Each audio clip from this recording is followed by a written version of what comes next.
Welcome to Peter and Ruffy's Football Show. Delighted to have your company on STV Edinburgh and STV Glasgow. The main talking points tonight after that disappointing international break. It's back to domestic football this weekend. Can Aberdeen defeat champions Celtic at Pittodrie? Robbie Neilson says there must be more dialogue between managers and referees. And we'll assess the comments of Rangers chief Dave King, all in the company of Alan Rough and our bookroom guest, as ever on a Friday, Gordon Smith. Delighted to have your company, lads. Well, domestic issues, the big question, can the Dons get one over in Celtic? Something they weren't able to do last season, Ruffy. And in the end, I think Celtic had something like 17 points of a gap between themselves and Aberdeen. Yeah, and I think it was Gordon that told us 12 points was off the games that they played each other, so played a big part of it. But I think Aberdeen will think they have got themselves organised. I think they're on a good run just now. They're getting into the game with confidence. There'll be a big crowd there, and this could be the game where they state that they did give Celtic a run for their money last year, but certainly they'll be trying to do the same. But I think if Celtic were to win this one tomorrow, it would be back to where we were again. Yeah, I mean, do you honestly believe, Gordon, that Aberdeen are better than they were last season when you look at their signings? Yeah, I think they're slightly stronger, yes. I think they've made some good signings. I think that they can compete. It depends how Celtic react to the disappointment they had with their obviously their Champions League football. They've got Europa League coming up very shortly too, so they maybe have their eyes focused on that. Aberdeen don't have any European games to look forward to, so they've just got the league championship. As Ruffy said there, it was very clear. I mean, last year at one stage, it was only the gap became 17 points because Aberdeen were pretty bad in their last few games. I think they threw away. I think they only won one win in the last 3 or 4 games. But the difference was by not beating Celtic in any of their games, even if they'd won their home games, it was a 12-point turnaround because it's Celtic would have 6 points less, Aberdeen would have 6 more. So I think it's crucial they get wins against Celtic if they're going to challenge for the league this year. And I think they're capable of playing against Celtic and playing well against Celtic, because even the couple of the games they lost, they were very tight games, Peter. Yeah. But I would say that they have this year in order to compete. Well, how do they win it, Ruffy? Because as Gordon pointed out, there was a point where Johnny Hayes was really in good form, especially at Parkhead, and they were taking the game to Celtic. Is that what they have to do? I think they will do that tomorrow. I think, as Gordon's touched on it, they've got new players in there. I think Shinnie will be a big player for them. Rooney looks as if he's back in this year, a bigger selection of players to come in, and I think everybody, even the Celtic fans, will be wanting to see how this back four does. Obviously there'll be new people in there, new experience for them. Will they settle right away? That remains to be seen as well, and that's the kind of thing that Aberdeen will be wanting to play on. That's a new partnership. We don't know what the partnership is going to be yet, but certainly that's the time when you want to get them. Okay, I think Celtic have won 31 of the last 36 league meetings. So, with that statistic in mind, you two have put up a really good case for the Dons. Are you going to back it up by saying they're going to win tomorrow? I've just got a feeling it's going to be a draw, actually. That's what I think. I think there'll be a very tight match. I don't think there'll be much in it. But I'm thinking if I had to forecast, I'd probably say draw. Ruffy? Yeah, I'm the same. I think Aberdeen would take a draw. They would want to win the game, obviously, but I think Celtic, as you've just said there, are still on a good run. But I think the best Aberdeen could get would be a draw. Okay, let's look at the fixtures for Saturday afternoon, because we will be on STV Edinburgh and STV Glasgow at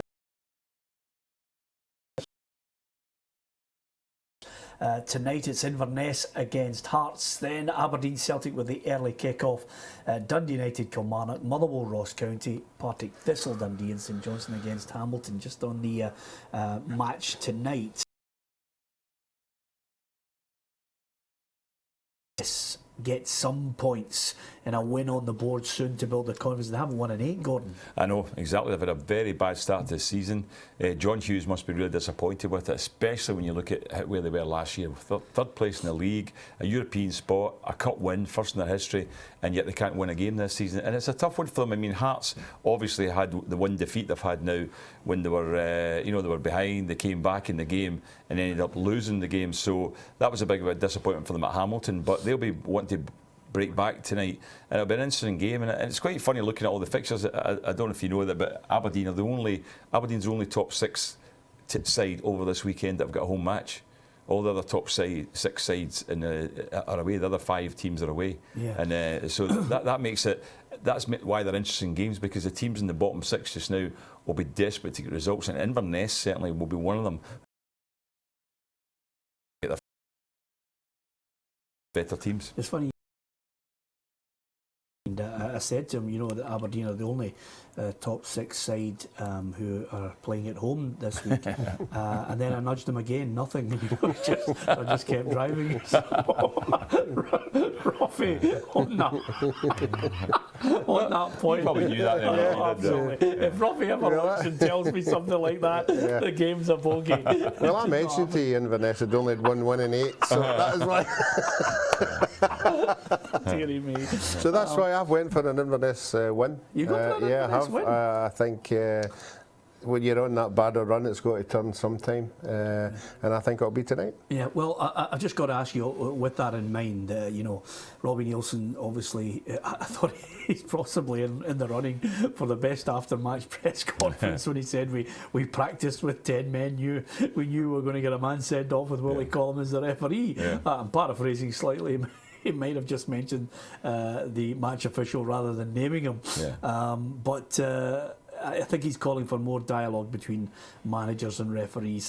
Listen, referees continually tell me they have, you know, a get-together where they ask the managers to come and see them. They do. They do. Know, some people just don't bother turning up. That's right. I mean, they do a bit of chat, Peter, but it's quite interesting. Robbie said, you know, we practiced with 10 men, but I wasn't questioning his integrity at all.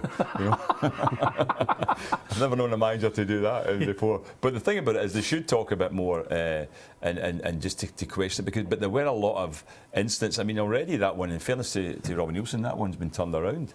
Yeah. And there's 1 or 2 other ones. I mean, the one for at Queen of South Rangers game as well. Derek Lyles, ordering us been turned around too. Yeah. So there are mistakes being made. You say, okay, there are mistakes being made, and managers get really infuriated because sometimes it can have a major effect on the game. But at least, you know, we're getting to a situation.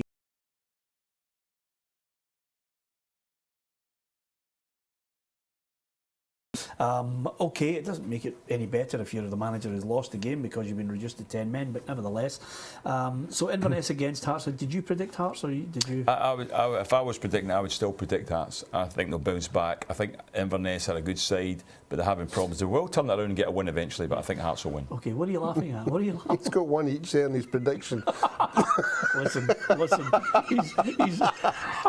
I've changed because you've gone for Inverness. He's not the first pundit I've ever come across who wrote a column and had one, then wrote in a magazine another one. Where have you got Inverness winning? Yeah, you've got Inverness winning, but because you've said that, I've just thought, I got that wrong. I've written it down and I thought Hearts maybe got a draw. Don't worry about it. Once we do Inverness television, we'll have Inverness win. Listen, the other point here is they've got Danny Swanson, which again, he said he was happy with the squad, but this is somebody that's come up and it's a good signing for Hearts. I like Swanson. I think so. I think Swanson's a good signing. As I say, it's all about the squad, and he's got a strong squad as it is. Obviously, they've lost 1 game now, but I think that there'll be competition for places, and I think that he wouldn't have brought Swanson in, and Swanson wouldn't have come in unless he's been told he's got a real opportunity to get in the first team.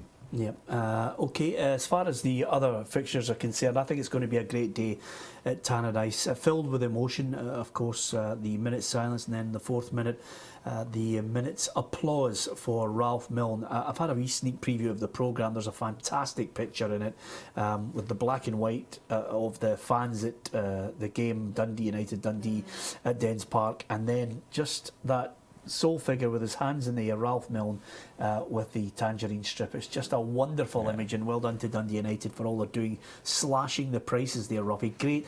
It's that type of thing that just, it clicks into the fans as well. Yeah, well, I think most supporters, when you get a legend like that at a club, you get a chance to go there and celebrate everything he's done at his club. That's the time to go, and show in numbers that that you want to respect everything for him and his family and what he did at the club, and I'm sure there'll be a big crowd, particularly in reducing the fee for the game. Yep, absolutely, and I'm sure there'll be a few dads and granddads there just looking back, and some older players with some grey hair around the edges, but who played for Dundee United with distinction. I must just mention also well done to Celtic for their match against Fenerbahce. They're going to be donating €1 to the refugee fund that they have put in place, so well done to them as well. We are going to talk Hibs, we're going to talk Rangers in the next part. We'll look at the Premiership, Championship, League One and League Two as well as Ruffy and myself head to head in the match predictor. I wonder if you know who is ahead at the moment. We'll find out after the break.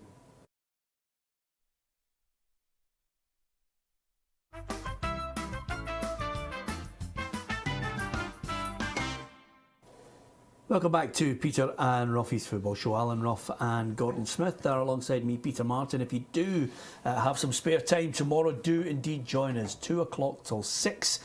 We are on STV Edinburgh and STV Glasgow for the Saturday Football Show.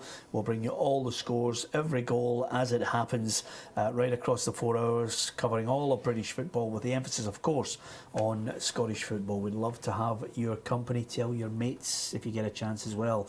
And if you want to interact with us and maybe get a little mention, at Peter and Ruffy on Twitter, and also facebook.com/Peter and Ruffy. And again, I must thank so many people for sending us messages. Of course, lots of them really positive. We like to enjoy the negative ones as well, because it's a democratic society, Ruffy.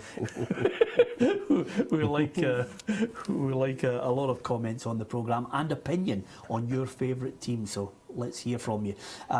Let's have a look at the top of the Premiership table to see what your thoughts are, lads. The table as it stands at the moment, Kelly's still at the bottom, desperately looking for a win there against Dundee United. Partick Thistle, your side, Ruffy, and Inverness still looking to really kind of get on course there. So what are your thoughts as far as Motherwell, Ross County, Gordon Smith? Yeah, I think that's two teams. I expected Motherwell to be down near the bottom of the league anyway. I thought they would struggle a little bit. 6 points is not too bad. They're not far behind Ross County, and that'll be a good game. I mean, we saw some good games between the two sides last year, the ones at Fir Park. So I think that'll be tough. I would have to say that I think that in terms of that, I believe that's going to be so tight. I think that's going to be a draw. Yeah, I'm going to forecast a draw for that. 6 draws, Gordon. You'll not be back I'll go here. for St Johnstone against Hamilton, Ruffy.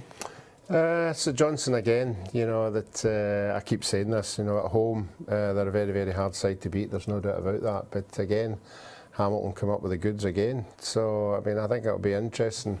You know, I think it'll be very tight. But I think I've went for a St Johnstone win now. Yeah, and what about the old Jags? When are they going to get motoring?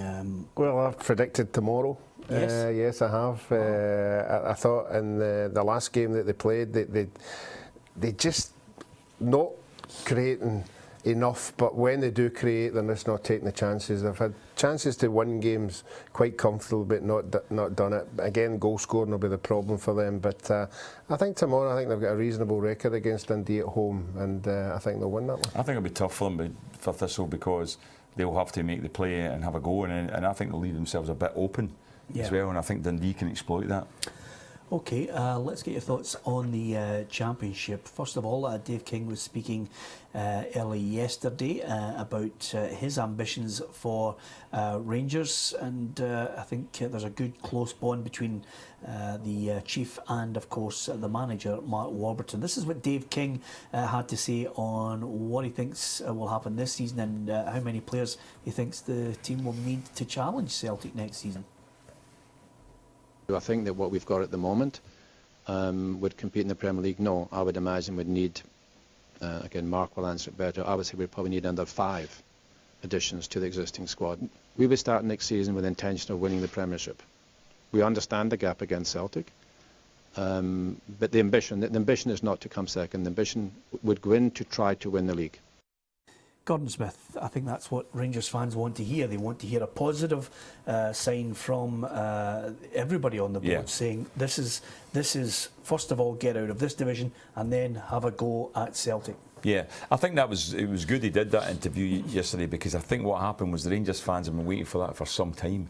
Actually, in recent seasons, they've not been getting any feedback, finding what's going on. It's easier for Dave King to do it at the moment, obviously, because 9 games, 9 wins. It's very easy to go in front of the press. But he's right to an extent. It looks very strong. I mean, even James Fowler said that during the week that he felt Rangers might not lose a game. So that is showing you the sort of strength and quality they have for the championship. So they should win that. Yeah. And then from there, it's a question of building the team for next season. And what I think will be a big test is when they start to play, say in the Cups, for example, they've got the St Johnstone game coming up quite soon. That'll be the first test, just to look at that team and say, is this team Premier League standard, or is the Championship a weaker league than what we're thinking? So there's a lot of measures to be taken. But what do you think as an ex-professional? In terms of the league, I think the Championship at the high level, I think is a decent league. I think that there's not a big gap between it. And already we're seeing how Hearts have gone up and shown what they can do. But and St Mirren have come down and struggled. Yeah. So, but I think that it's a test. I think the new manager is getting things right. Whether he'll be able to keep some of the loan players if Rangers go up, but I think it's quite right to say there will be signings, because they will require signings if they're going to go and challenge for league title next season. Yeah. Ruffy, one other aspect of it that I didn't really want to delve into, because if he's going to pull a rabbit out of a hat, I can't wait to see this one. But he did address something, which is he'd like to see Rangers Oldco out of liquidation and putting assets back into Oldco, putting the old Rangers Bank into the old company. We can't do it while all this stuff is being sorted out, but we are fairly senior commercial people, and I think we can do that now. We are all sports people. If there is something in business that allows you to do that, I'm curious to see how that's all going to pan out. Yeah, I found it a bit strange in opening that up. It's a very good thought if he thinks he can do it. But for me, for the people who lost out of it, I think it was about 250 companies or businesses who went out of the game, and a lot of things was to open that up again. It just gives people hope. Yes. That they're going to get whatever it is, some kind of the money back, and if he does carry it through, then all fair dues to him, But what it has done is, I mean, because let's not forget about this. A lot of people lost businesses, lost their livelihoods, lost everything. So if he was to follow it through, it'd be fantastic. Yeah, I think what happens is you don't give everybody 100% of what they're owed. No. But you have an agreement with them, and then what happens is it could be 10p, 20, 30p in the pounds, even maybe more, depending on it. But it does show that if he's willing to do that, it will be a big expense for the club to actually do that, because you've got a big. There was a major part of debt there that people didn't get, but it's only a percentage you have to pay. And another big question as well. What would happen if Inland Revenue won their case that they've appealed? Do they come into the category? I don't think they do. I think that's. Well, it depends if Oldco is renewed. They might say then. Well, that's what I'm saying. The money. Yeah, I know what you mean. Yeah. Okay, that's for another 5-hour programme we'll be doing at 2:30 in the morning when it eventually happens. But I think Mark Warburton wants to just concentrate on the football. Are they going to slip up briefly, Ruffy, against Livingston? No, I don't think so. I think again we're talking about 4 or 5. Livingston get through a bad spell just now. Rangers at home, can't see it. Here's the fixtures for the Championship in Scotland. It's Rangers Livingston, Morton Dumbarton, Raith Rovers Queen of the South, St Mirren against Falkirk. I think it's got the makings of a cracker at New St Mirren Park. Hibs against Alloa. Hibs have signed Adam Eckersley until January. So clearly they are responding. I don't really want to continue on the Scott Allen theme with the tit for tat between them. I think that's behind Hibs and Rangers now. Just got to move on and concentrate on the football. Well, they've been bringing in some players, Hibs. So obviously Alan Stubbs is looking at thinking, okay, we're going for it. We may not win the title, but he'll want to be in a playoff position and playing for that. Would you, Ruffy, take Derek Riordan? Oh, I think it depends what Derek Riordan proves Monday to Friday. You have to see in front of you, what he's lost, because there's no doubt about it. When he was at Hibs, I think he was the best player in the SPFL. That's why Celtic bought him. So if he was to show anything, but again, we saw players losing it and getting it back Yeah. again, and that's what, it's up to the boys. It's up to him. Yeah, he has to be dedicated, Peter, and you know, do what he can do and get back to the level of football that he got. But there was other people tried to do that. I mean, Derek Connor was a good example. Yeah. Just didn't happen for him, did it? Yeah, absolutely. OK, let's have a look at League One fixtures and see what you can look forward to on Saturday's show. There it is, Albion Rovers, Airdrie, Brecon City for Cowdenbeath against Peterhead, Dunfermline, Ayr. Will there be a goals glut there at East End Park again, and Stenhousemuir against Stranraer. League 2 for you guys, just to keep you up to date with what will be happening in your Coupon. Clyde, Annan, East Fife, Arbroath, Elgin City against Berwick Rangers, Queen's Park, East Stirling, and Stirling Albion against Montrose. So that's how it looks. What about the head-to-head? I know right now Ruffy's wondering if he's still ahead in our match predictor. Here are our predictions for the weekend.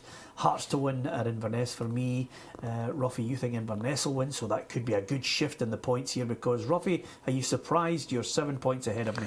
No, I'm not. I've been pretty good early season, but I've done that in the past seasons before and failed miserably at the end. So it's a long run till the end. It is indeed, and I've already picked the restaurant for us, Ruffy, for the forfeit. We'll all be heading to Edinburgh, and a brilliant little restaurant that you will find out about nearer the time. 5-1. Have you picked yours yet? No, I haven't, but I don't feel confident to be that far ahead. So. Absolutely. Listen, join Gordon Smith, Alan Ruff, Joe Miller will be in the studio with us as well.